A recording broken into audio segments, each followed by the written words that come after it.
स्थानिक उमेदवाराला उमेदवारी देण्याची उघडपणे भूमिका मांडून माजी नगरसेवक भूषण भोईर यांच्या विरोधात दंड थोपटणारे शाखा प्रमुख विक्रांत वायचळ यांना शिवसेना शिंदे गट पक्षानं निलंबित केलं होतं।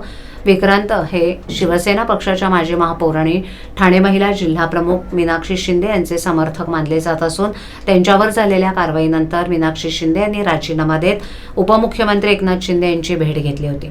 या नाराजी नाट्याचा फायदा अखेर वायचळ यांना झाला असून भूषण यांची उमेदवारी नाकारून त्यांच्या जागेवर वायचळ यांना उमेदवारी देण्यात आली आहे।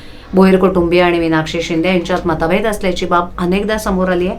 त्यामुळे मानपाडा प्रभागात मीनाक्षी शिंदे आणि भूषण भोईर असे दोन गट असल्याचं चित्र आहे। यातूनच भोईर यांच्या जागी स्थानिक पदाधिकारी किंवा कार्यकर्त्याला संधी देण्याची मागणी शिंदे गटाकडून होत असतानाच मीनाक्षी शिंदे यांचे समर्थक असलेले शाखा प्रमुख विक्रांत वायचळ यांनीही याबाबत उघडपणे भूमिका मांडली होती। त्यानंतर पक्षविरोधी कार्य केल्याचा ठपका ठेवत शिवसेना पक्षाचे सचिव संजय मोरे यांनी वायचळ यांना शाखा प्रमुख पदावरून निलंबित केलं। या कारवाईनंतर लगेचच मीनाक्षी शिंदे यांनी उपमुख्यमंत्री एकनाथ शिंदे यांना पत्र पाठवून त्यात आपल्या पदाचा राजीनामा दिला।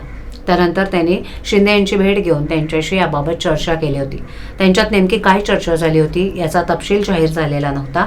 मात्र या भेटीनंतर मीनाक्षी शिंदे या पुन्हा पक्षाच्या कामात सक्रिय झाल्या। दरम्यान या नाराजी नाट्याचा फायदा अखेर वायचळ यांना झाला असून भूषण यांची उमेदवारी नाकारून त्यांच्या जागेवर वायचळ यांना उमेदवारी देण्यात आली आहे।